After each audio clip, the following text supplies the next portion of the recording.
Du parquet antiterroriste de Paris qui va prendre la parole là, justement. Voilà, le procureur adjoint de la République de Paris qui apporte les précisions du côté français pour cette enquête. Bonsoir, est-ce que vous êtes prêts en ce qui concerne le son? Je suis Serge Mackowiak, procureur adjoint au parquet de Paris, et cette communication fait suite à la découverte de débris d'ailes d'avion le 29 juillet 2015 sur l'île de la Réunion.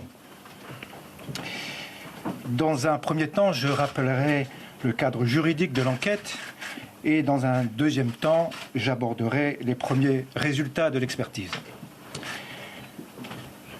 Le 11 mars 2014, le parquet de Paris a ouvert une enquête préliminaire suite à la disparition, le 8 mars 2014, du vol MH370 de la Malaysia Airlines, à bord duquel se trouvaient 239 personnes, dont 4 personnes de nationalité française. La présence des victimes françaises à bord de ce vol est l'élément juridique qui fonde la compétence de la justice française. La section de recherche de la gendarmerie des transports aériens a été saisie des investigations. Le 7 mai 2014, le parquet de Paris a ouvert une information judiciaire du chef d'homicide involontaire et par la suite élargie au chef de détournement d'avion aggravé par la mort d'une ou plusieurs personnes et détournement d'aéronef ayant entraîné la mort d'une ou plusieurs personnes en relation avec une entreprise terroriste. Ce cadre d'enquête large permet aux juges d'instruction français, dont le seul but est de parvenir à la manifestation de la vérité, d'approfondir toutes les hypothèses soulevées. 3 juges d'instruction du tribunal de grande instance de Paris ont été désignés pour diriger l'enquête. Un juge d'instruction du pôle terroriste, un juge d'instruction du pôle accident collectif et le juge d'instruction initialement saisi du dossier. Les 3 juges d'instruction, avisés de la découverte du débris d'avion ou flaperon le 29 juillet 2015 sur une plage de l'île de la Réunion, ont délivré une commission rogatoire pour l'exploitation de ce flaperon. Ce débris d'aile a été acheminé depuis Saint-Denis de la Réunion jusqu'au centre de la Direction générale de l'armement technique aéronautique à Balma pour expertise judiciaire. Dès lundi 3 août, le juge d'instruction a reçu des représentants de la commission d'enquête aéronautique malaisienne et des autorités judiciaires malaisiennes, des représentants des autorités chinoises et australiennes, ainsi que les enquêteurs de la gendarmerie des transports aériens et un représentant du bureau d'enquête et analyse pour la sécurité de l'aviation civile.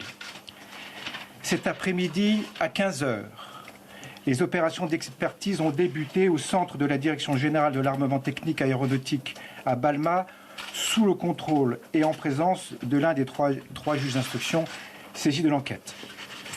Étaient également présents sur place à Balma un magistrat du parquet de Paris et les enquêteurs de la section de recherche de la gendarmerie des transports aériens.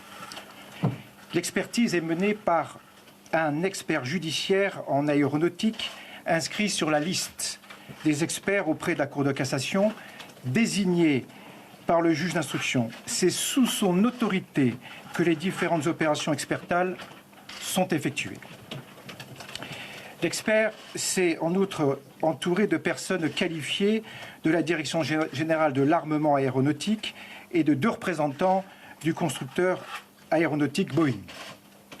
Ont également assisté à ces opérations d'expertise judiciaire au titre de l'enquête civile de sécurité coordonnée par la Malaisie, un certain nombre de personnes désignées par les pays concourant à cette enquête civile de sécurité civile.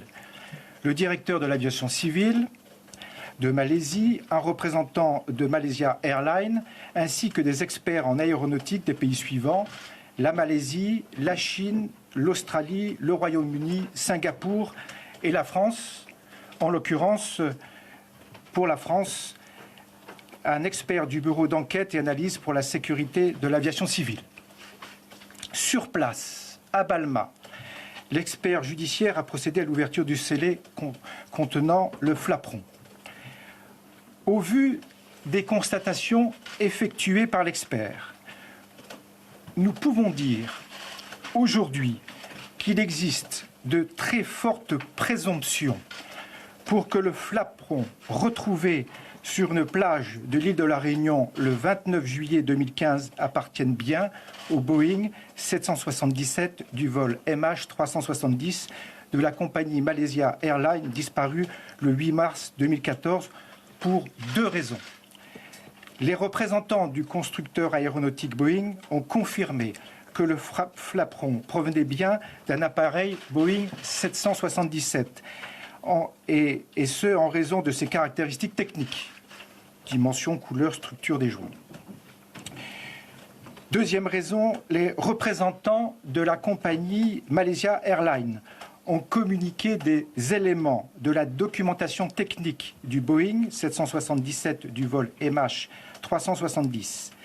Sur cette base, il a été permis d'effectuer un rapprochement entre la pièce examinée par l'expert et le flapperon du Boeing 777 du vol MH370 au regard de leurs caractéristiques techniques communes.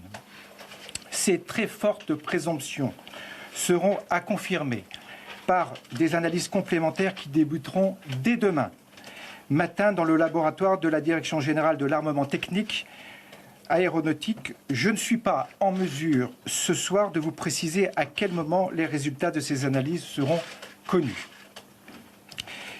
Les experts mènent leurs travaux dans les meilleurs délais afin de pouvoir apporter une information complète et fiable le plus rapidement possible aux familles des victimes à qui nous pensons ce soir.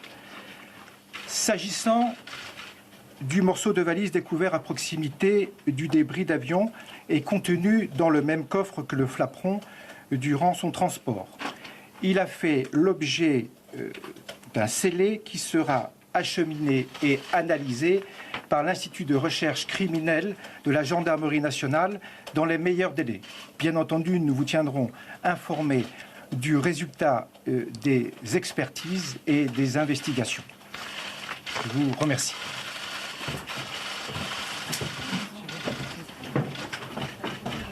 Voilà pour la conférence de presse.